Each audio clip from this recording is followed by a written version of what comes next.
There are similarities between all empires, even if they are a millennia apart. Using the game Civilizations, I created a digital Russian empire, comparing it to colonial and Revolutionary War period America. I compared important aspects of both civilizations, such as social infrastructure through demographics and philosophy, economy through trade and transport, and military through strategy and leadership. First, here are some basics on colonial American history. After colonists from Great Britain first arrived in the year 1607, they settled 13 colonies in what is now known as New England. They left the mainland looking for economic opportunities and the freedom of self-government in America, starting a new life. 168 years later, the colonists were embroiled in combat with the British to secure the independence of the United States of America. In 1775, the year in which the Revolutionary War began, there were 2.4 million people living in the 13 colonies. There are far fewer citizens in the game, with only 307,000 people, as opposed to several million. The population growth was also slower in-game, at 25 people, whereas in a colonial city there were around 238 people born per year.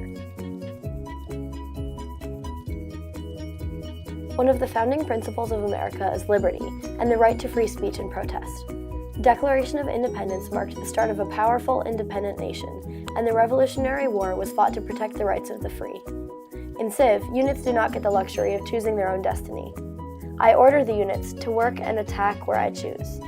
While I always get to make my own decisions, having a limited perspective without collaboration may not have allowed me to see all of the possible outcomes. The economy and trading capacity of both civilizations are similar. Both had limited trade, but for different reasons. The British instituted a policy in the colonies called mercantilism. This protected England's industries from competition by limiting the places that the colonists were allowed to export items, and ensured that American exports would not interfere with the British market. Eventually, the oppression of the colonial economy got to be too much, sparking the Boston Tea Party. This historic event is remembered as one that started the American Revolution. In comparison, I mostly used my resources within my empire without trading to the digital Chinese empire, but there were some instances of cooperation. One factor that influences the victories of a nation are its weapons. The main weapons used during the American Revolutionary War were muskets, rifles, and cannons. The different weapons were used for different strategies and situations based on their advantages. In Civ, I also used different strategies in order to achieve different goals. I used composite bowmen and chariot archers, which were long-range, to break the first wave of enemy ranks, then fought melee attacks with mounted and foot units. The archers prevented unnecessary death, softening the blow for the ground units. In every civilization, whether digital or analog, the decisions of the leader impact the success of the nation. There are few leaders who come into power with the intention of initiating conflict, so in the beginning of the game, I was focused on keeping peace.